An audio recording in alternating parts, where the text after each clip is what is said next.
Book 1, Chapter 1, Clyde. It was a hot summer evening in the business heart of Kansas City. At quiet crossroads stood a man of about 50, wearing a round black hat. He was a very unimportant-looking person. By his side was his wife, 5 years younger. Near her stood a girl of 15, a boy of 12, and 2 younger children. The father looked around. Nobody was listening, but he started to speak. "We will first sing to the Lord God. All who wish may join us. Will you begin, Esta?" Esta, the 15-year-old girl, began to sing, "How Sweet is Jesus' Love." Then all the family joined in. As they sang, a few passers-by stopped to listen and watch. They noticed the father's weak blue eyes and poor clothes. He looked like someone who failed in everything he tried. The children, too, seemed weak and uninterested. The mother was different. Anyone watched her would say, "Here is someone who always follows what she believes." "That oldest boy doesn't want to be here," said one of the passers-by. "He feels out of place. It isn't right to make a child like that come out if he does not want to." It was true. Clyde, the boy of 12, was only half singing. He was too young for all this. He wanted only beauty and pleasure. He didn't want to sing and pray to God in the streets with his family. Other people didn't do such things. Clyde couldn't believe in his parents' God. They were always speaking of God's love and kindness and care, but the family was always poor. They did not have good clothes. Their home was uncomfortable and ugly. Sometimes they did not have enough to eat. Clearly something was wrong. Clyde hated being poor. He saw that people looked down on his family, not just because they were poor, but because they sang and prayed in the streets. So he was always dreaming of how he could get away and better himself. Often his dreams took him to a small city in the east called Lycurgus. There, he was told, lived an uncle of his father's brother, Samuel Griffiths. This uncle was very rich. He had a great house and a large clothes factory. Perhaps he might do something for Clyde. But Clyde knew so little. As his parents kept moving from town to town, he kept changing schools. Often he had no good clothes and could not go to school at all, so he didn't know enough to get work in an office or bank. Like other American boys, he didn't want to work with his hands. What, wear old clothes and be always dirty? Never. Clyde was a good-looking boy and wanted fine clothes. Chapter 2, Starting Work. When Clyde was 15, his sister Esta ran away from home. Mrs. Griffiths did not tell the other children. She only said, "Esta's decided to leave us for a little while." But Clyde partly understood. Esta was with some man. She might never come back. Their home life was darker now than ever. After Esta ran away, Clyde could not wait to leave school. He was very lucky. He soon found a job in the Hotel Green Davidson, the best hotel in Kansas. He was to work as a bellboy, carrying suitcases and taking drinks to people's rooms. Clyde enjoyed his work. He loved the grand rooms and rich furniture of the hotel. He liked his dark red suit and small round cap. And the people staying in the hotel were like people in a dream. Boys and girls not much older than himself, in fine clothes, drinking, laughing, dancing, important-looking men and women in grand cars. This, then, was what it meant to be rich. And he was happy. For the first time, he felt free. He had plenty of money. He gave his mother some every week, but he did not tell her how much he had. He spent his free hours in town with the other bellboys. But he told his mother he was working. His mother was pleased that he was happy, but she worried a little. He was so restless. Clyde soon became friendly with one of the bellboys, Tom Ratterer. Tom's home was very different from Clyde's. Tom and his friends danced, played cards, kissed Mrs. Ratterer, didn't mind what they did. At Tom's house, Clyde met Hortense Briggs. She spoke badly, knew little, talked only about herself. But she was very pretty. Clyde could not take his eyes off her. Hortense saw that he was good-looking and that he liked her. "There's a party tonight," she said. "Why don't you come, Tom, and bring your friend?" At the party." Clyde wanted to be with Hortense all the time, but she danced with many boys. He saw her kissing some of them. He was angry and wanted nothing to do with her. She was too cheap. But when she smiled at Clyde, he couldn't help wanting her. "I'd give anything if you'd be nice to me," he said. "You're so pretty. Won't you come out with me one evening?" Hortense didn't really like Clyde, but she agreed to meet him the next Tuesday. Clyde bought her flowers and took her to dinner in one of the best restaurants. Hortense talked about herself, her clothes, her work in a shop, the boys who liked her. Clyde thought how wonderful it would be to hold her close, to cover her with kisses, but he didn't dare. After that, Clyde saw Hortense often. She didn't like him as much as her other boyfriends, but he was good-looking and dressed well, and he had money to spend on her. She often showed him little things that she wanted. He bought them for her, wanting to make her like him better. But after 4 months, he was no closer to Hortense than the first evening. For all the presents he gave her, he received not even a kiss. Chapter 3. Esther returns. In his free hours, Clyde often walked through the streets of Kansas. Every part of town was different and interesting. One day, in a very poor street, he saw his mother walking along with a basket on her arm. What can she be doing here? He wondered. She's been out a lot these past weeks, and she never tells us where she's going. He followed her without her seeing him. Soon he saw her go into an old house. He hid behind a tree and watched. Through a window he saw his mother moving about. Then he saw a girl looking out of the window. Could it be? Yes, it was his sister Esther. But why was she here, not at home? Why did his mother see her in secret? After a few minutes his mother came out. Clyde waited till she was out of sight. Then he went into the house, found the room, and knocked. Esther came to the door. "Why, Clyde?" she said. "How did you find me?" Clyde put his arms round her and kissed her. He saw that she was changed. Her face looked thinner. She looked ill and worried. "I saw Ma," he said. "Then I saw you through the window. When did you come back?" "About a month ago. Not more than that. How nice you look, Clyde. You've got such nice clothes." Clyde, glad that she noticed, smiled at her. But looking again at her face, her eyes, her thin, fat body, he saw what was wrong. She was going to have a child. And where was her husband? Then he understood. She wasn't married. She lived alone in this small, comfortless room. At once Clyde thought of himself. That's how it always is with our family. Here am I, just getting a start. I'm trying to be somebody, to get on in the world, to have a good time. And here's Esther in this trouble. He felt sick and angry. He stood looking at Esther. She, seeing how he felt, started to cry. "Come now, Esther," said Clyde. He felt very sorry for her. "Don't cry now. You'll come out of it all right." "I know," said Esther, still crying. "But I've had such a hard time. And I get so lonely here, and I've brought all this trouble on you and Mama." Clyde put his arm round her again. "Don't worry, Es," he said. "I'll come again. But don't tell Ma I've been here. I haven't much money, but call on me if you need anything." All the way home, Clyde thought about Esther. There must be some way out for her. But why must I belong to a family like this? He thought. Always so poor and so little thought of? That's why things like this happen to us. Hortense would never come to such an end as Esther's. Chapter 4. The Coat. Clyde loved Hortense. She was so bright, so pretty. Often he felt weak with desire for her, but he was afraid to do more than hold and kiss her. Hortense really wanted a boy who could master her, but Clyde was useful. He bought her so many little things. Would he buy her something bigger? One day she saw a fur coat in a shop window. "Oh, isn't that too sweet for words?" she said to herself. "If only I could have it." It cost $125. Hortense could never pay that much. But could she get Clyde to buy it for her? She would have to be nicer to him, much nicer. When she asked him to meet her next evening, Clyde was very happy. Was she, at last, beginning to care for him? 2 weeks later, Clyde's mother came to him, very worried. "It's Esther," she said. "She's back in Kansas, in trouble." "Yes, I know," said Clyde. "I've seen her." "I see. So you know what the trouble is?" "Yes," said Clyde. "Esther will need a doctor very soon. I must get money somewhere, at least $50. You couldn't get me that much, could you?" $50. Clyde had just that much in his pocket, the second payment for Hortense's coat. "I don't see how I can, Ma."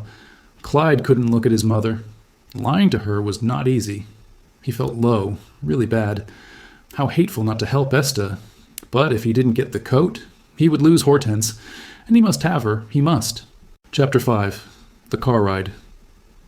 "We're going for a drive in the country tomorrow," Radiver told Clyde a few days later. "Why don't you come and bring Hortense?" "How can you get a car?" asked Clyde. "You know my friend Sparser? He's been using his boss's Packard while the man's away. Well, we can all go in that, but it'll have to be tomorrow. Sparser's boss will be back any day. If he finds out about the car, Sparser will lose his job. Clyde didn't like the idea. It was almost like stealing the car. And if they weren't back for work by 6, he and Ratterer might lose their jobs too. But a chance to ride in a fine car with Hortense? Yes, he would go. Next day, after the morning's work, Clyde and Hortense set out with Ratterer, 2 other boys and their girlfriends. Sparser drove fast, and they were soon out of town. Woods went by and fields and hills covered in snow. At last, they came to a hotel by a river. They went inside, danced, had a few drinks, and danced again. Then Ratterer said, "Look at the ice on the river down there. Let's go and slide." Down they all went.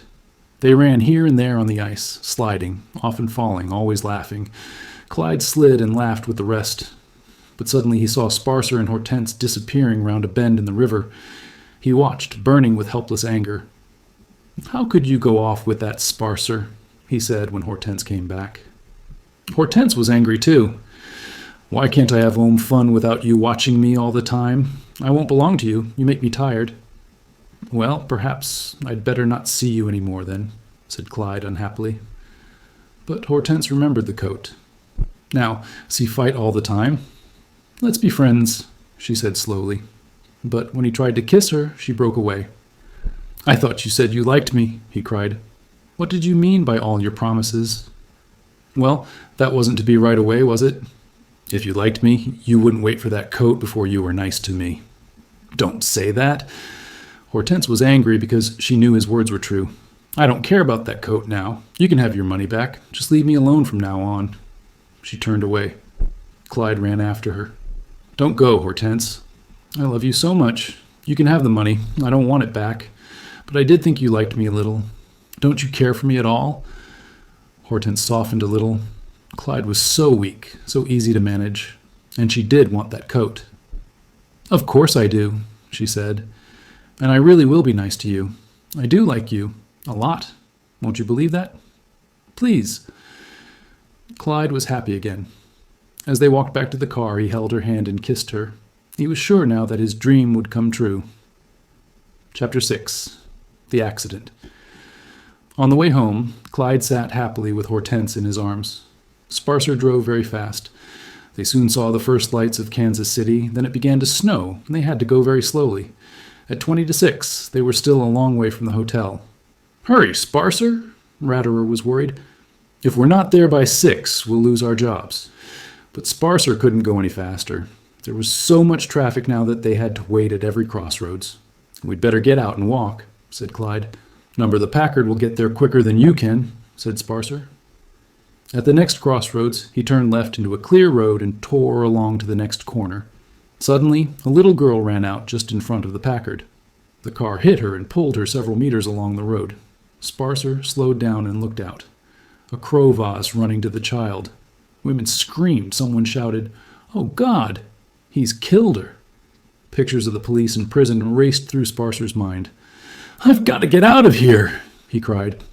Without asking the others, he drove off round the corner at top speed. At the next corner was a policeman. Hearing cries of, "Stop that car! They've killed a child!" Sparser headed for the quiet streets away from the city center. There he turned off the car lights. Still speeding on, he went down a narrow street, swung to the left, and crashed into a stone wall. The car turned over onto its side. Everyone was thrown one on top of the other. Clyde, cut but not badly hurt, managed to pull himself out of the car. "I must get away," was his first thought. But the girls needed help. By now Ratterer was also out of the car. The 2 of them pulled the girls out one by one and helped the other boys out. No one was badly hurt, though they were all very frightened. Hortense had a little cut on her face. Feeling blood there, she cried, "Oh, my face is all cut." Forgetting her friends, forgetting the child, the hit, she ran off towards the city, towards a home. Suddenly, the others heard a police car coming towards them. "Move, all of you," said Ratterer. "Let's get out of here before we're caught." In a moment, they were all disappearing in different directions. Clyde headed southwest, hoping to escape, to hide. "I've lost everything," he thought. "Home, family, job, money, and worst of all, Hortense." Book 2, Lycurgus. Chapter 1. The Griffiths of Lycurgus. I discovered a cousin of yours last week. It was dinner time in the home of Samuel Griffiths, Clyde's rich uncle in Lycurgus. He was a very successful businessman, hard-headed but not unkind.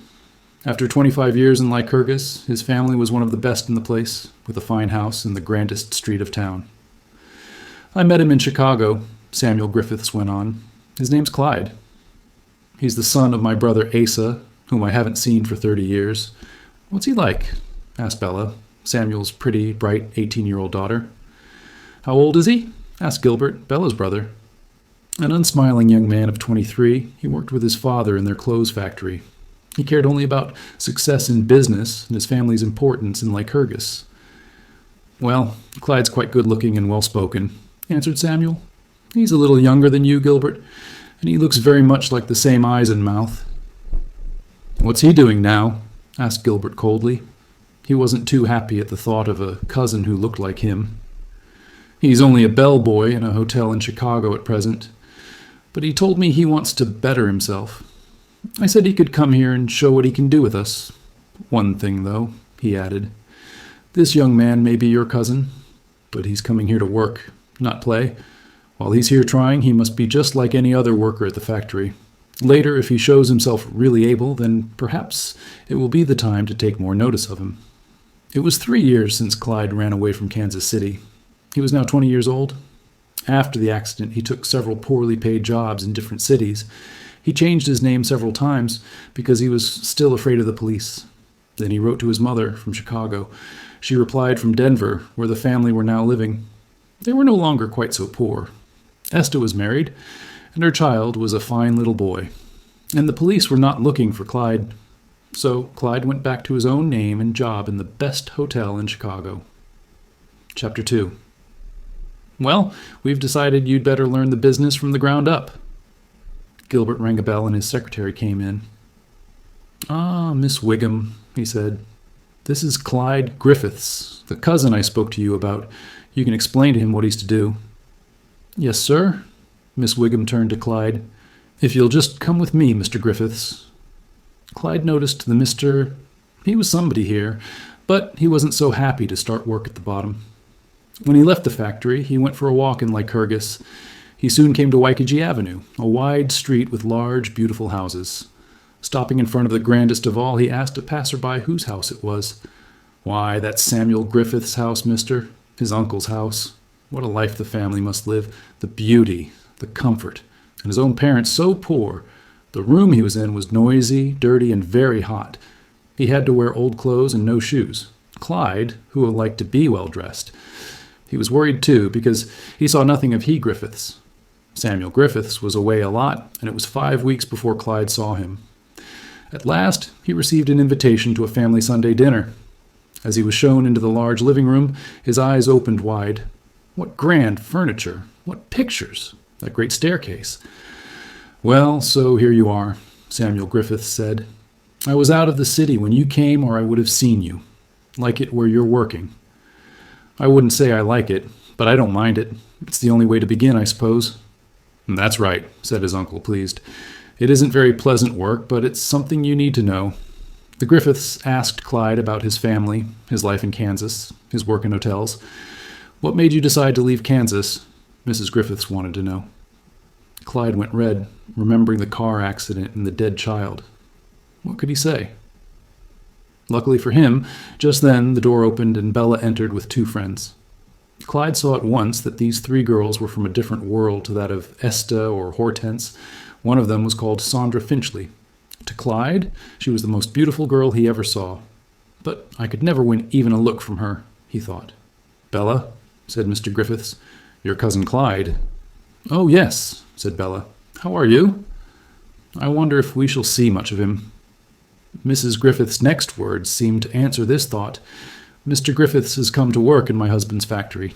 He has to make his way in the world. Clyde understood. She was making it clear to him and the girls that his world was far below theirs. Soon Bella's 2 friends left. When Clyde went, a little later, his uncle saw him out. You must come again in a few weeks, when the trees are in flower, he said. He smiled warmly. At least my uncle seems to like me, thought Clyde. A few days later, Samuel Griffiths saw Clyde working in his undershirt and old trousers. "We can't have a Griffiths looking like that," he thought. "People won't think well of our family." A new, better job was quickly found for Clyde, with $10 more a week. He was in charge of a number of girls who marked the sizes on shirts. He was shown what to do, then found himself for the second time in his cousin's office. Gilbert still disliked this cousin who had his name and his looks. "You understand what you will have to do in your new work?" he said coldly. "Yes, sir," answered Clyde. "Very well. Before we put anyone in charge of so many women, we have to be quite sure he will not play about or forget his work. You must think of the girls only as workers, even outside the factory. Remember always that you are a Griffiths. Nothing must happen that allows people to speak ill of you. You understand?" "I understand, sir," said Clyde. "I follow these rules, or I get out." At that moment, he believed he could, and would, follow the rules. Chapter 3. Roberta. The pleasure of $25 a week, of wearing good clothes again and sitting at a desk. Clyde's new work was not difficult, but it was difficult to follow those rules. Summer was coming, and some of the girls were so pretty. One girl seemed to Clyde cleverer as well as prettier than all the others. Her name was Roberta Alden. Her father was a farmer, and her family was very poor. Roberta worked in the factory to help her parents. She stayed with a friend from home called Grace Marr. Clyde couldn't help thinking of Roberta Alden. He was so lonely. It seemed he wasn't to enter his cousin's rich world. He daren't be friendly with the factory girls, but he met no others.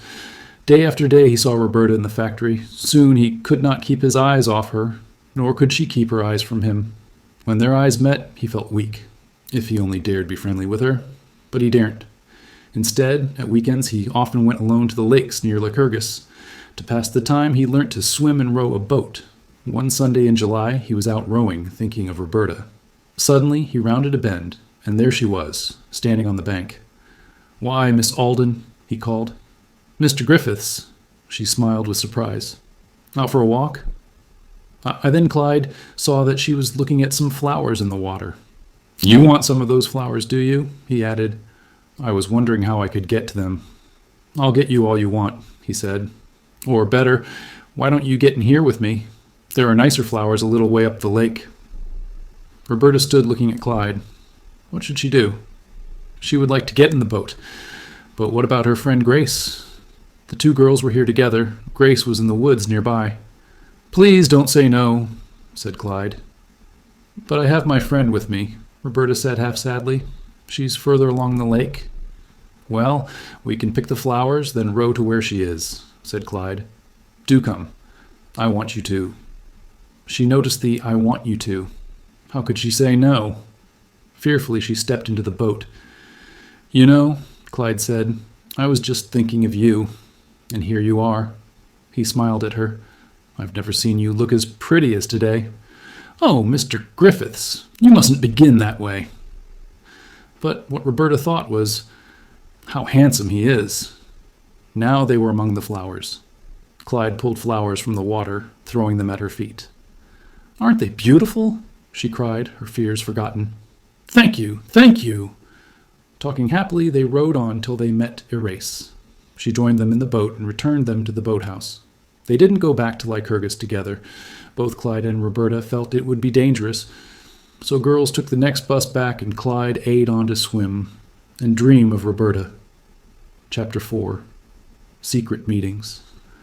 All the next day, Clyde thought of nothing but Roberta. He knew he was on dangerous ground, but meet her again he must. If he could bring her to love him, he felt, he would be the luckiest of men. It was 2 days before he could speak to her without being noticed. "I want to ask you something," he said then. "Will you meet me somewhere? There's a rule that a manager can't have anything to do with a girl who works for him, but I want you to see me just the same, won't you?" "I don't know if I can," replied Roberta, pleased but afraid. "I don't think Mr. and Mrs. Newton, the people I live with, would let me. We could just meet at the end of your street, if you wish. Couldn't you come down there for a little while tonight? I'll be there waiting at 8:30. Do come, please." "All right, I'll come if I can." It was quite dark when Roberta stole out that evening. She found Clyde waiting for her. "Hello. Gee, it's nice to have you meet me," he said, putting his arm round her. Feeling it was too soon for this, Roberta removed his arm. Now, that's not nice, is it? She said.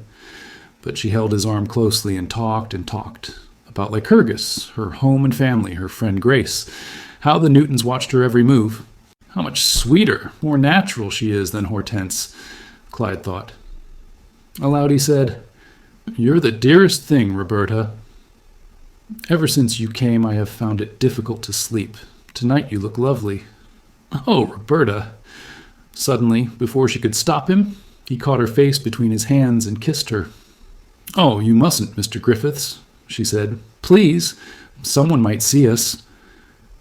Clyde pressed her closer, kissing her again and again. Then he said softly, "Oh, Roberta, dearest, please say that you love me. I know you do, Roberta. Please tell me now." He kissed her again. Suddenly he felt that her face was wet. She was crying. Yes, she aid. "I do love you. I do. It's all right, Roberta. Please don't cry." "Oh, I think you're so sweet. I do, Roberta."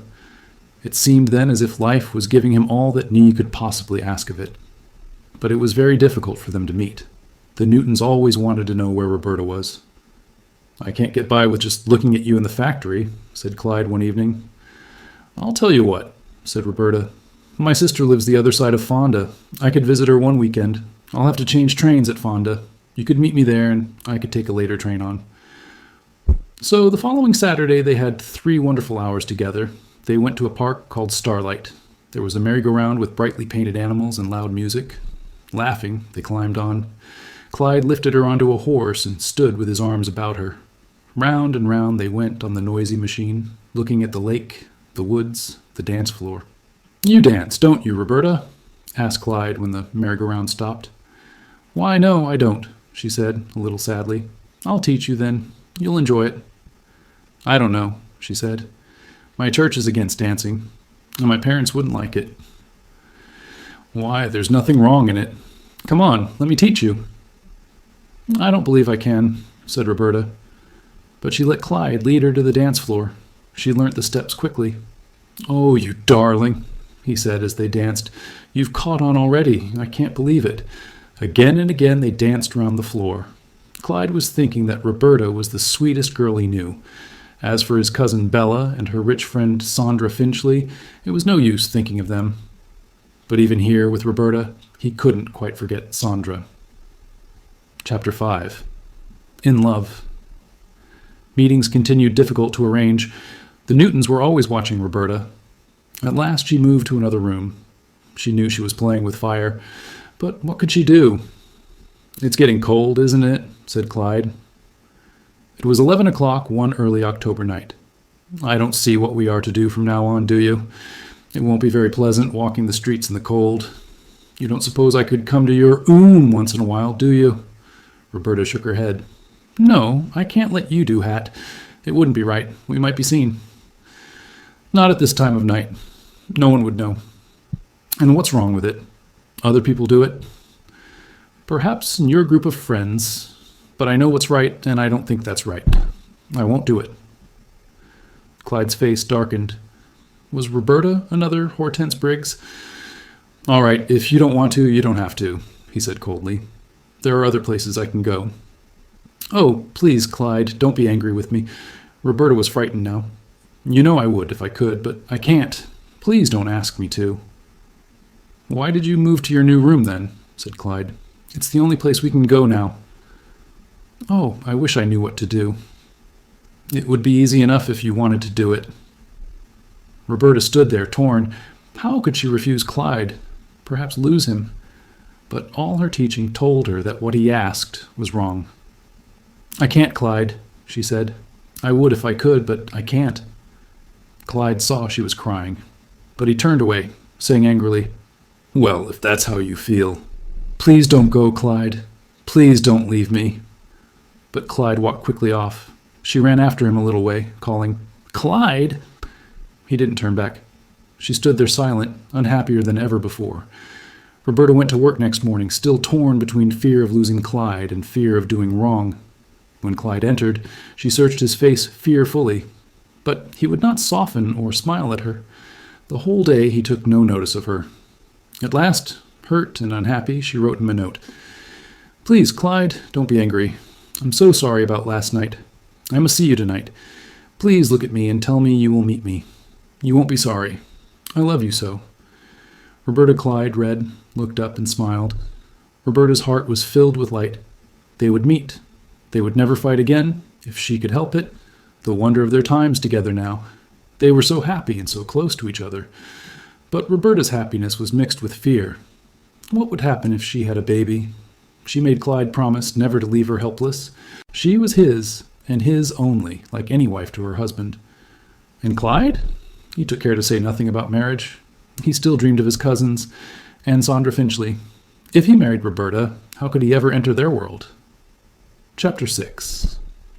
Sandra. All the rich Lycurgus families spent the summer in holiday houses by the lakes. Clyde fed his dreams of riches by reading in the papers about Bella, Sandra, and their friends. Dancing, tennis, boating, and horse riding filled their lives. How different from himself and Roberta. But now the Griffiths and their friends were back in Lycurgus. In the evenings, Clyde would walk past houses filled with light, music, and laughter. Oh, if he were only of that world. And then, one November evening, Clyde was walking along Waikiki Avenue when a large car stopped beside him. "Hello. Walking tonight? Why not ride with me?" It was Sandra Finchley. Clyde was too surprised to say a word. But in a moment he understood. "Oh, I'm sorry. You're Mr. Clyde Griffiths. I thought you were Gilbert." Then, seeing that Clyde was nicer looking than his cousin, she smiled. "Won't you get in, please? I can take you where you're going." "I wish you would." Unable to believe his luck, Clyde thanked her and got in beside her. "It's very nice of you to take." "Oh, that's all right. You're welcome. Are you still working for your uncle?" Sandra added. "Yes, I have charge of a room now." "Really?" "I didn't know. I haven't seen you since that one time at your uncle's. Have you been in the city all summer?" "Yes," said Clyde. "The work keeps me here?" The car stopped at Clyde's door. "So this is where you live," said Sandra. "Will you be in Lycurgus all winter?" "Oh, yes. I'm sure I shall." "Well, perhaps I'll see you again sometime. I hope so." Smiling, she gave him her hand. "Oh, so do I," said Clyde. Clyde didn't go to Roberta's room that night. His mind was too full of Sandra. Sandra thought about Clyde, too. He looked so like Gilbert, but he was so different. She told her friend Bertine about meeting him. "Wouldn't it be fun if some of us began inviting Nim here and there? I'm sure Gilbert would be angry." Sandra didn't like Gilbert. He was too cold, and he wasn't interested in her. "There's a Now and Then Club dinner soon. Why not invite him to that?" said Bertine. And so, 2 weeks later, Clyde received an invitation to the Now and Then Club's first winter dinner dance on Thursday, December 4th. On the back was written, "Dear Mr. Griffiths, thought you might like to come." Sandra Finchley Clyde read Sandra's note again and again. That wonderful girl. That beauty. Could she be interested in him? It wasn't that impossible. Others as poor as him had married girls as rich as Sandra. But what about Roberta? "I've never promised her marriage," he thought. That night, for the second time, he missed going to see her. It was snowing lightly when Clyde arrived for the dinner dance. When Sandra welcomed him and led him inside, he felt as if he were entering a bright new world. During dinner, he had to answer questions about his hometown and his parents. He didn't want his new friends to know how poor his family was. "My father keeps a small hotel in Denver," he said. This was half true. His parents now had a few rooms for paying visitors. "And why did you come to Lycurgus?" "My uncle invited me to come and liam the clothes business. Will you be staying long?" "I'm not sure yet. I want to see what kind of a future it offers." So Clyde must have a little money of his own, Sandra thought. In that case, she could make more of him. She smiled warmly at him. Music was heard in the next room. Everyone went through to dance. With Sandra in his arms, Clyde moved in a beautiful dream. "Having a good time?" she asked, smiling into his eyes. "Yes, looking at you," Clyde said. "Ever since I saw you at my uncle's house in April, I've been wishing I could see you again. And now here I am dancing with you. It's so wonderful, Sandra." "You mustn't call me that, you know. You don't know me well enough." "I mean, Miss Finchley." But you're not going to be angry, are you? She saw his sad face. No, of course not. I like you. The music stopped. I'd like to see if it's still snowing, wouldn't you? Said Sandra. Oh, yes. Let's go. They hurried out by a side door into a world covered thickly with soft, silent snow. Chapter 7. Christmas. The dinner dance led to other invitations.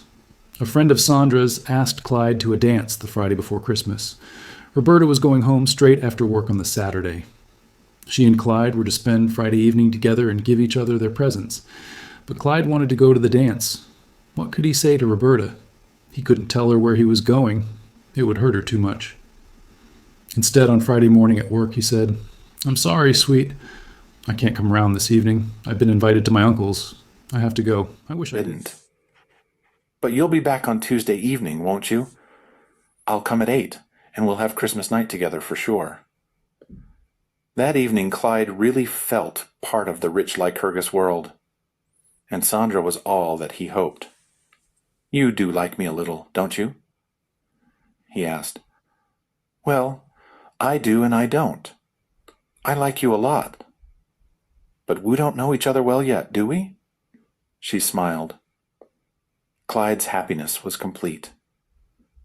To think that this wonderful girl was beginning to care for him. When the Griffiths learnt that Clyde was entering their world, they decided it was time to notice him. We must ask him over again, said Samuel. We must show that we don't think any less of him than our friends do. So Clyde was invited to dinner on Christmas Day. He was very pleased and had no worries about Roberta. His invitation was for 2 o'clock. Of course he could be with her by 8, as he promised that the dinner went on till nearly 6. And then the younger visitors began talking of a party that same evening at another house. You're coming, aren't you? Clyde was asked. He at once agreed. He still had time to see Roberta, didn't he? But talking and dancing, he forgot Roberta. It was only when the party ended, at 11:30, that he hurried round to her room. Oh, I'm sorry I couldn't come earlier, darling, he said. My uncle invited me to dinner again today. I was sure I'd be here by 8, but I just couldn't get away till a few minutes ago. Roberta looked at him as if to say, Oh, Clyde, how can you do this to me? But all she said was, You told me you would come. So I did. But I couldn't say no to my uncle on Christmas Day. Or it wouldn't look right, would it? His words frightened Roberta. She saw how important his uncle was to him and how unimportant she was. Now you're not going to feel too bad, are you, Bert? Clyde said. Look what I've brought you, he added, handing his present to her. And I wanted so much to be with you this evening. Roberta said sadly as she undid the paper. But when she saw a brush and comb in a fine silver box, her eyes lit up for a moment. Oh, this is beautiful, isn't it? She cried. My little present won't seem like much now, but they'll be useful to you. And you'll always have them near you, next to your heart. Clyde opened the small box she gave him. And inside was a pencil and pen set. These are wonderful, Bert. Just what I need, he said. But Roberta didn't want words. She wanted him to take her in his arms. In order not to do that, Clyde took the pen and pencil out, tried them, and put them in his pocket ready for use. But then, seeing her so sad, he put his arms around her and kissed her. She threw her arms round his neck, crying. He held her close and said, Roberta, darling, you mustn't cry. I'm sorry I didn't get here earlier. Truly I am. Won't you stop now, sweet? Please? I'm sorry, dearest. Clyde really was sorry for her. He held her in his arms as gently as a mother holds a baby. His voice was soft and loving. Roberta began to dry her eyes, while Clyde kissed her hands, her face, and at last her lips. Between kisses he told her she was first, last, and most in his heart, It was no longer true. But Roberta believed him. She needed to believe him. Chapter 8. Roberta in trouble. In the new year, Clyde saw more and more of Sandra. He was very much in love with her now. But he still saw Roberta. At work he could feel her dark, unhappy thoughts. Then he felt sorry for her. He came to her room to comfort her. But by the middle of February, Roberta was ready to finish with Clyde. She saw clearly that there was no future for her with him. That was when she found that she was going to have a baby. What could she do? What would her parents, everyone who knew her, think? It mustn't happen. She had no one to turn to but Clyde, and he no longer cared for her. But he must help her. Why, what's the matter, Bert? Clyde said when they met that evening. Oh, Clyde, I don't know how to tell you. It's so terrible for me. Why, what's wrong, Bert? What is it? You know, Clyde, you said if anything went wrong, you'd help me. Now he understood. How could this happen to him just when Sandra was letting him kiss her, and might possibly, he felt, agree to marry him? You can't be sure yet, can you? You'll probably be all right tomorrow, won't you? He asked fearfully. No, I don't think so, Clyde. What do you suppose I ought to do? Don't you know something can take... But Clyde was at a loss. He knew little more than Roberta about these things. The best he could think of was to ask a chemist for help.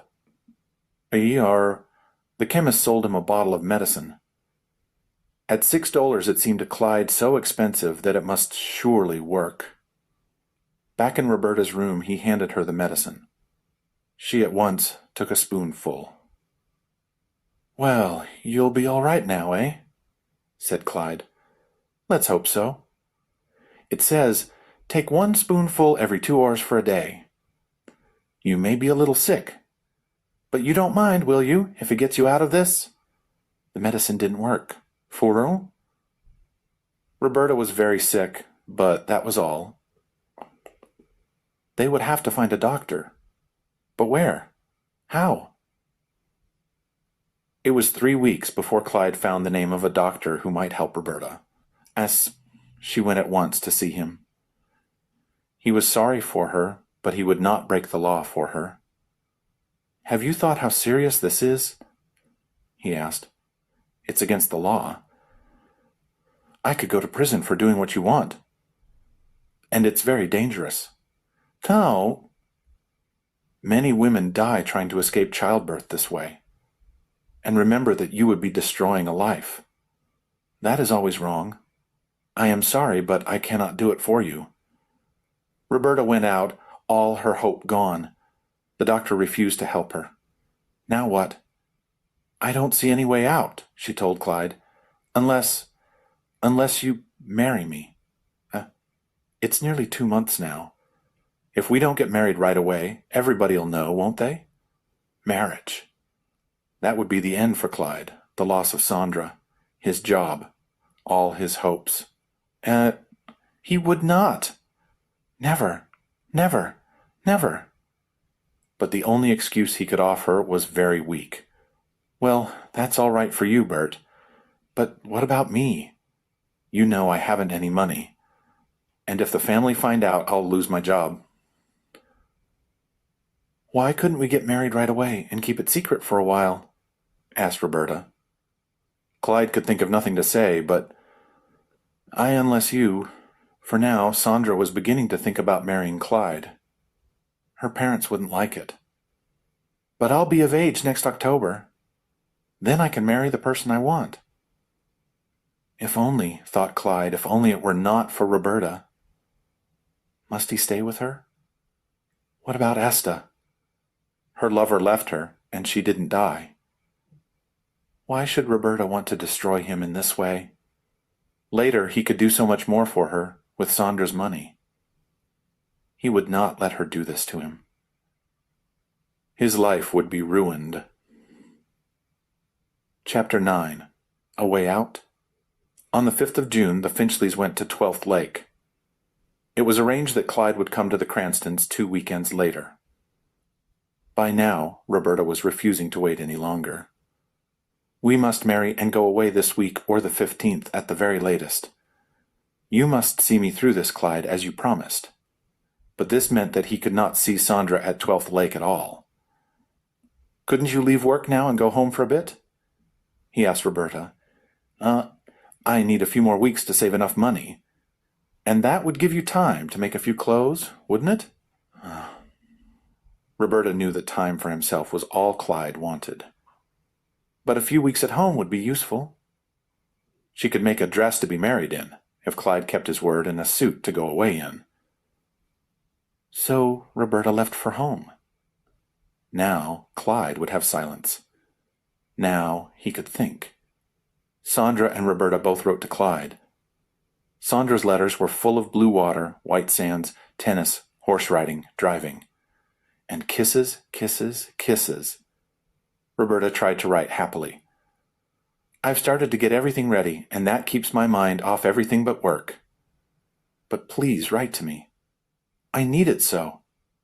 And you will come, won't you? I'll be so happy and thankful.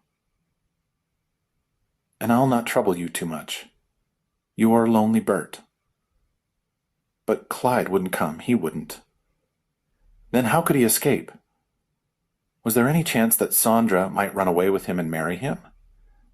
Then, if Roberta came after him, couldn't he say her story was untrue? But how could he face Roberta?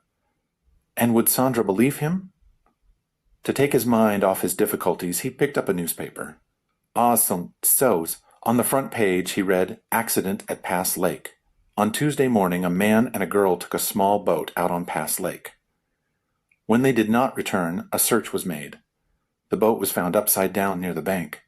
By it were 2 hats. The lake bottom was searched and the girl's body was brought up. The man's has not yet been found. Nothing is known of either the man or the girl." Supposing, Clyde thought. Supposing he and Roberta were in a small boat, and it overturned. What an escape. Not so fast. Even to think of such a way out was surely a crime. Why, but just supposing by accident, of course, such a thing happened. That would be the end, wouldn't it, of all his troubles with Roberta? Just an accidental drowning, and then, what a wonderful future. But he must not let such a thought enter his mind. He must not. Never. It was murder, no less. Still, he could not help thinking of it. It seemed he was such a good swimmer, while Roberta could not swim at all. So easy, but no. The very thought was wrong, dark, and fearful. Death. Murder. The murder of Roberta. He must not think of it again. Never. Never. Chapter 10. To Clyde's. Clyde wrote to Sandra most days. But he did not want Roberta to have any letters she could use against him. So he telephoned her, and that not often. On June 18th, he went to 12th Lake. He stayed at the Cranstons, but he saw Sandra nearly all the time. It was a wonderful weekend: tennis, swimming, dancing, riding, and a drive north through deep forests to other lonelier lakes. Once, when he and Sandra were alone, she said, "I want to tell you something. Mama doesn't like me seeing you. If she thinks we care for each other, she may take me away. So we must be very careful. In the autumn, back in Lycurgus, when I'm of age, it will be different. I'll see what I can do then. I love you, and I won't give you up. Why couldn't you run away with me now, Sandra darling?" Clyde asked. If only she would marry him now, Roberta wouldn't matter any more. For a moment he saw in Sandra's eyes the desire to do as he asked. But then she thought of her parents. She shook her head gently. "I would, sweet. But it's best not to. We can see each other here all summer. Then in the autumn, if I can't make Mama be nice to you, I will run away with you, darling, really and truly." But if she wouldn't go now, then Clyde was lost. Wasn't there some way? That plan of the boat? No, not that. He was not a murderer, never. While Clyde was at 12th Lake, Roberta wrote to tell him that her parents were going away on July 3rd and wanted her to go with them. But dear, I can't do that. Can you come for me before then? Please, please, Clyde. I worry so and get so lonely here. Anka. I will come straight back to you if you don't come by the 3rd. Clyde was not in Lycurgus to answer at once. So Roberta sent another letter. Ah, my dear Clyde, I am writing to tell you that I am coming back to Lycurgus. I can't stay here any longer. You said you would write to me, but you never have. I'm so frightened and unhappy. Please come right away, Clyde. Roberta. At once, Clyde telephoned. Listen, Bert. Please don't be angry with me. I'm doing the best I can. Can you just wait until the 3rd, as you said? Please. I'll phone you every other day. His voice was so gentle that even now Roberta found herself saying, Thank you, Clyde. You're so kind to me. I can't help loving you. I always will, I suppose. Clyde had 2 more weeks to find a way out of his difficulties. How? He must think. All he could think of was his drive to the northern lakes with Sandra and her friends. How dark and silent were the forests. How lonely the lakes. At Big Bittern, a lake with an island to the south, a weir, a water bird, gave its strange call, kit, kit, kit, ka-ah-ah, a cold, death-like cry. Now it was as if Clyde were 2 people. His darker self said, Do you want to escape from Roberta? Remember Big Bittern, the deep blue-black water. Would she not be happy to go there for a little holiday? And to take a boat to that beautiful island? And if neither of you returns, people will think you are both drowned, will they not? But I do not want to kill her, said the other Clyde. I do not want even to hurt her. This is your only escape. And how easy it is. Of all deaths, drowning is the easiest. Supposing the boat turned over and she didn't drown. Then what? If she cried out, I would have to, but no, I cannot, I will not hit her. Just a little push will be enough. Afterwards there is Sandra, riches, love, happiness. Still, Clyde could not decide anything. Day after day passed. Then, on July 1st, this letter. This is to tell you that if I don't hear from you before midday Friday, I shall be in Lycurgus that same night, and the world shall know what you have done to me. I cannot and will not wait 1 hour more. Roberta now, he must act. Or, if he couldn't stop her, she would be here tomorrow. But they couldn't go away until after July 4th. It was an important holiday, and the crowds would be too great. He hurried to the telephone. I'm sorry I haven't called you, he said. I've been very sick. Now, if you can just wait until the 6th, then I promise, without fail, I'll go away with Knight, go for a little holiday somewhere nice. His voice shook as he said this, but Roberta didn't notice. Take the train to Fonda on the morning of the 6th. As sure as anything, I'll be at a station at midday. To this, Roberta agreed. And now Clyde's darker self spoke again. Go to Big Bittern. Pick a boat that will turn over easily. Buy a new hat and leave it on the water. One hat cannot be recognized as yours. If necessary, hit her lightly so that she will drown more easily. No, do not fear. Walk through the woods by night to Sharon. Then say you came straight from Lycurgus. Above all, believe that you will be successful. Chapter 11. Big Bittern. On Tuesday, July 6th, Clyde met Roberta as arranged at Fonda. They took a train onto Utica, where they spent the night in a small hotel. Tomorrow we'll take the train to Sharon, Clyde said. That's where I thought we could get married. But on the way there, we'll stop at Big Bittern. I'm told it's a beautiful lake. Oh, we could go for a row, have lunch on the lake, then take the evening train on to Sharon. Next day, when they arrived at the station for Big Bittern, Clyde said, "It'll be best to leave your bag here, Bert. I'll take mine to carry my camera and the lunch." A bus took them to the lake. The drive was beautiful. As they crossed a river, Roberta cried, "Isn't that wonderful, Clyde? Look at the light on the water. How fresh this air is." And she was going to die soon. God. Now they were at the lake. They stopped at the little hotel with its boathouse, just as Clyde remembered from his visit with Sandra. "Staying a few days?" asked the hotel keeper. "No, we just came for the afternoon." "We'd like to take a boat on the lake." "Right." "Sign your name in the book, please." This wasn't part of Clyde's plan. But he had to write Clifford Golden and wife before he could get a boat. While Clyde chose a rowboat, Roberta went into the hotel to wash. She came out without her coat and hat. "It's so hot," she said. "I'll be more comfortable without them." "I can pick them up when we bring back the boat." Clyde wasn't planning this either.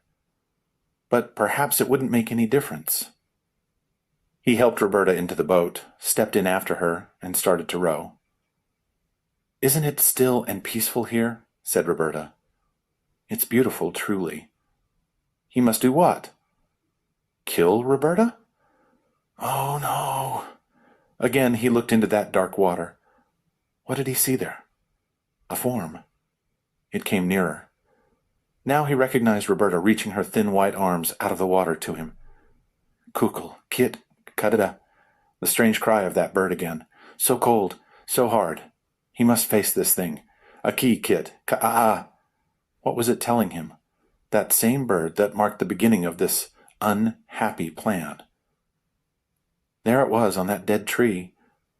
On land again now to take some pictures of the lake and Roberta. Then back in the boat, leaving his bag safe and dry on land. Now they were about 200 meters from land. Clyde still held the small, heavy camera. No voice or sound anywhere. Now the long-awaited moment of action. All he needed to do was move suddenly to one side and turn the boat over. It could be done with him swimming away to freedom, success, Sandra, and happiness. Then why was he waiting? What was the matter with him? He couldn't move. He wasn't brave enough, didn't hate enough. As Roberta watched him, his face, torn between fear and anger, was the face of a wild animal. "Why, Clyde, what is it? You look so strange." Suddenly, she rose and moved towards him to take his hand in hers. "Aw." Clyde, fearing to act but angry, pushed her away. Even then he wanted only to free himself of her touch. But he forgot that he still held the camera. As he ushed, he hit her lips with it, throwing her back. Book 3, Chapter 1, After Big Bittern.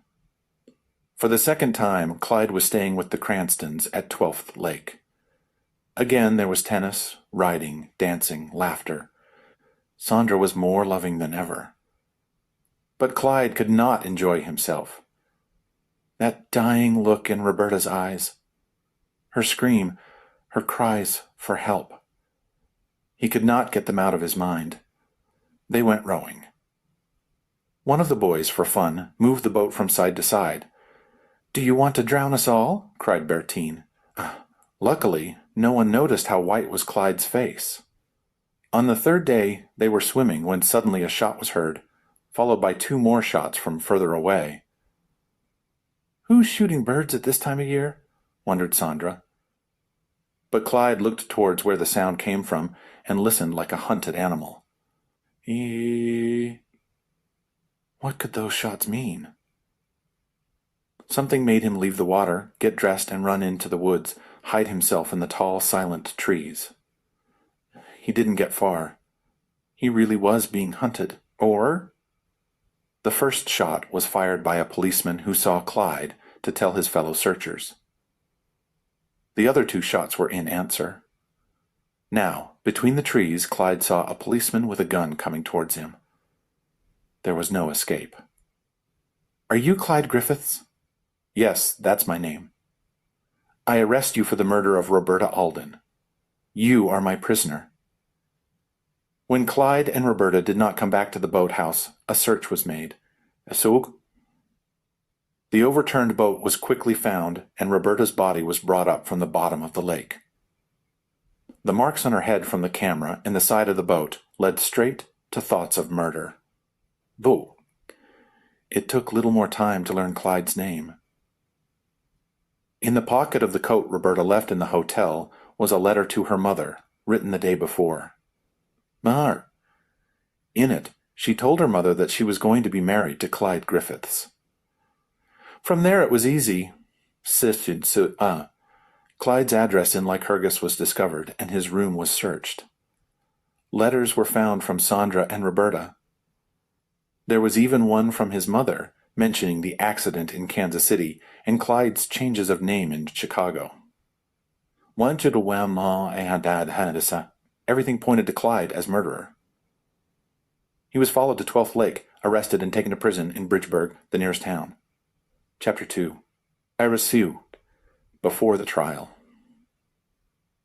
When first questioned, Clyde said he knew nothing about Roberta or Big Bittern. But when he saw how much the police already knew, he changed his story.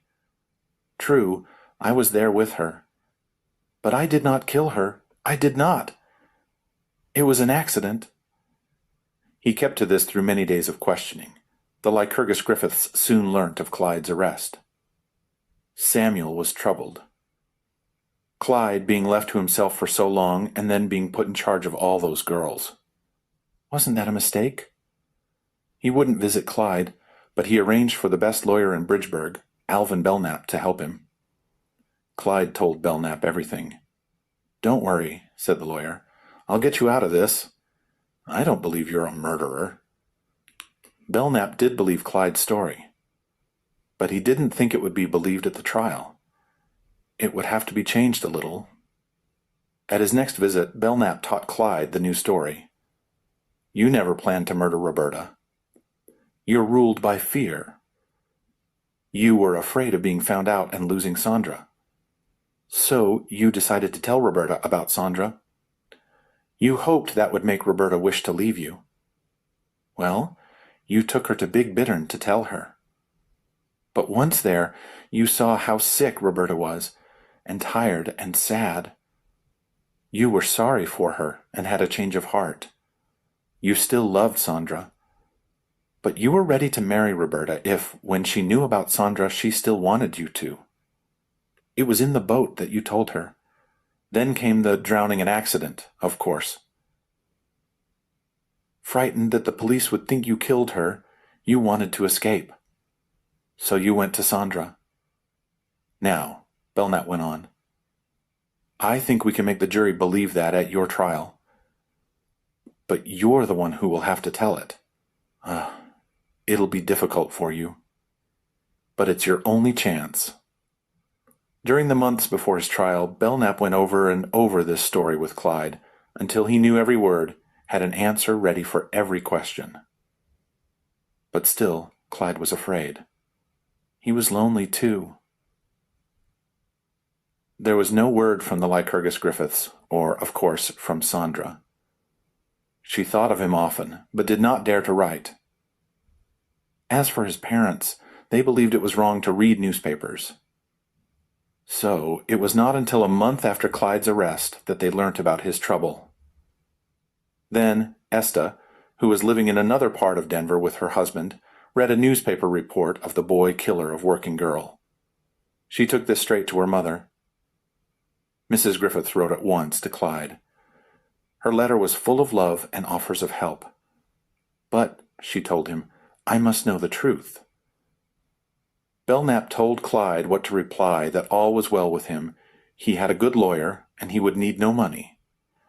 Also, that it would be best if his mother did not come to see him just yet. Ditug, Clyde agreed. What could he say to her? He told himself again and again that he was not a murderer. But he knew he couldn't tell his mother Belknap's story. She would look for the truth in his eyes, and he would be unable to return her look. Chapter 3. The Trial. Clyde was brought to trial on October 15th. As the trial began, he looked around. There was the judge, dressed in black. Below him, at a table, sat the district attorney, Mr. Mason, who would try to prove Clyde guilty. At another table was his own lawyer, Belknap. Behind these was a great crowd, already Clyde could feel against him. Who was that to his left? Roberta. No, it must be her sister. How like Roberta she was. His heart almost stopped.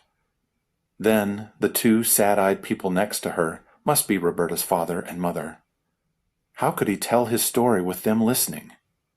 It was a very long trial. It took 5 days to choose the 12 men of the jury. Then Mason began to speak. He went over Clyde's whole life, making everything sound worse than it was. And then, for nearly a month, witnesses, witnesses, witnesses. 127 people, each adding to the picture of Clyde as murderer. There was the chemist who sold him the medicine for Roberta, the doctor who refused to help her, the hotel keeper at Big Bittern, and many others. Last of all, Mason read out all Roberta's letters to Clyde. As he read, there was not a dry eye among the listeners. Roused. Clyde left the court that evening, followed by angry looks and shouts. "I've no chance," he thought. "Everyone believes me guilty now." Next day it was Belknap's turn. He, too, went over Clyde's life. All Clyde's mistakes, he said, were the result of fear.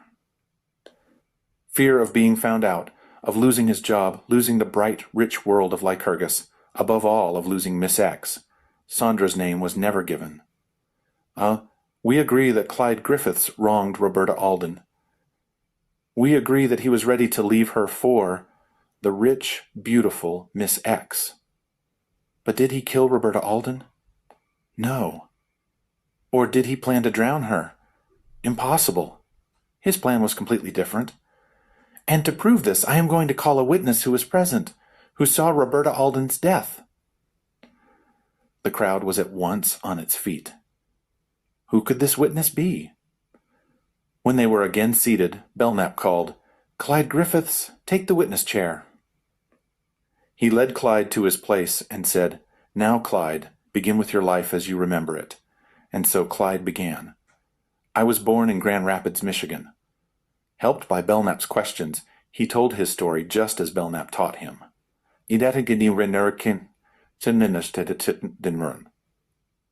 When he finished, Belknap asked him very clearly but quietly, "Now, Clyde, you have sworn before this judge, this jury, these people, above all before God, to tell the truth, the whole truth, and nothing but the truth." You realize what that means, do you? Yes, sir, I do. You swear before God that you did not hit Roberta Alden or throw her into the lake. I swear I did not, or try to overturn that boat, or in any other way cause her death. I swear it. You swear it was unplanned an accident? I do. In fighting for his life, Clyde felt, he was telling part of the truth. The accident did no happen as he planned, and he could swear to that. Now Mason questioned Clyde. He went over and over the moments of Roberta's death. Again and again he asked Clyde why he didn't save Roberta when she was in the water. You didn't want her to live? Isn't that the black, sad truth? She was drowning, as you wanted her to, and you just let her drown. Isn't that so? Mason was so close to the truth, it frightened Clyde. I wanted to save her, he said, his face gray. But, as I told you, I was afraid. Don't you know that's not true? Mason shouted. What? Don't you know you cold-heartedly let that poor girl die when you could easily save her, as easily as you saved yourself by swimming to land? Still, there were more questions and more white-nesses. But already Belknap felt they had little, No, no, I didn't. I wanted to save her if I could. But not one of the jury believed him. C'est due. Chance. The jury believed Clyde guilty, and so it proved. Belknap spent a whole day speaking for Clyde. But the whole of the next day was taken by Mason, whose words burned with his belief that Clyde was a murderer of the coldest and blackest type. Yes. After the judge's last words, the jury left the room. 5 hours passed before they returned, and their leader said, "We find Clyde Griffiths guilty of murder." The judge turned to Clyde. "Have you any cause which shows why the sentence of death should not now be passed against you?" "He hear?" To which Clyde answered in a surprisingly strong voice, "I am not guilty of this crime. I think the sentence should not be passed." Just. But the judge continued, "Is there anything else you care to say?" "No," said Clyde after a moment's silence. Asterisk Clyde Griffiths, the court finds you guilty of murder of Roberta Alden, and for this crime you are sentenced to death. Chapter 4. After the trial. 2 days later, Clyde was taken to the state prison at Auburn. His beautiful black hair was cut off, and he was given prison clothes and a number, 77221. Death seemed very real now. Belknap, he knew, would appeal for a new trial. But suppose the appeal failed? As soon as she learnt of his sentence, Clyde's mother came to see him. She found him sadly changed. His gray face, his short hair, those clothes. "My poor boy, we mustn't give up. You must have a new trial. God will help us. But to face God, I must know one thing. Did you try to save Roberta? Or did you just leave her to die? What I have sworn to was true." But Mrs. Griffiths saw that he was not sure himself. There was something troubled in Eight eyes. When his mother had to return to her family Denver, Clyde was quite alone and very lonely. His cell was in the death house, one of 12 cells, 6 each side. So, he could see only the man the cell facing his, but he could hear them. These men, all sentenced to death, would sing, cry, sometimes scream. Day and night there was no peace, but no one he could talk to. Even now Clyde had his dreams. The Appy would succeed. He would have a new trial. If would be set free. And Sandra, Macao, there was no woe from her. But she surely understood his great low for her. Might he not win her back? Then, at last, came a letter from Sandra. "Clyde, this is so that you will not think someone once dear to you has completely forgotten you. She can never understand how you could do as you did. She is never to see you again. But even now she is sorry for you and wishes you freedom and happiness." The letter was typed, and she did not sign her name. Medegen. Clyde's last hope was gone forever. He looked at his prison clothes, his cell.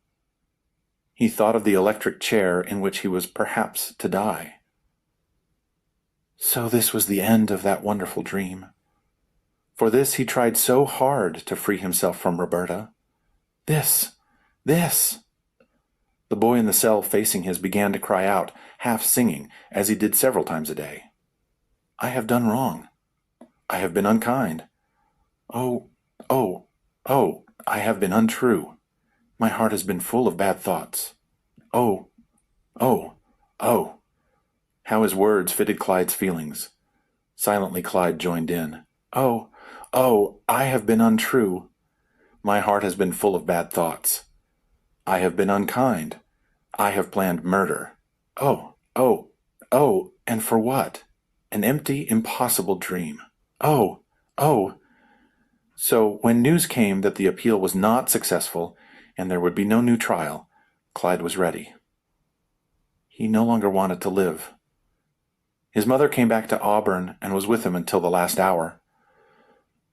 When she had to leave him, he was able to say, "Mama, you must believe that I am ready for death. It won't be hard. I'm not afraid." But then to himself he added, "Am I not?" Calling goodbye, he was led towards the death room. Now he was at the door. Ooh, it was being opened. There it was at last, the electric chair he knew so well from his dreams, the chair he so feared. He was being pushed towards it through the door, which was now open to receive him, but which was quickly closed again, all the earthly life he ever knew. Afterward. It was a hot summer evening in the business heart of the city of San Francisco. At a quiet crossroads stood a man of about 60, wearing a round black hat. He was a very unimportant, tired-looking person. By his side was his wife, 5 years younger. Beside her stood a boy of 7 or 8. The man looked around. Nobody was listening, but he started to speak. "We will first sing to the Lord God. All who wish may join us." As they sang, "How Sweet is Jesus' Love," a few passers-by stopped to listen. "It's hard on the little boy," a woman said to her friend. "He's too young to be taken round the streets like this." Mrs. Griffiths put her hand gently on her grandchild's head. Her darling Russell. The light and color of her last years. She must be kind to him, for Clyde's sake. In a stronger voice, she sang on. "Wedyn a Zoe, indeed,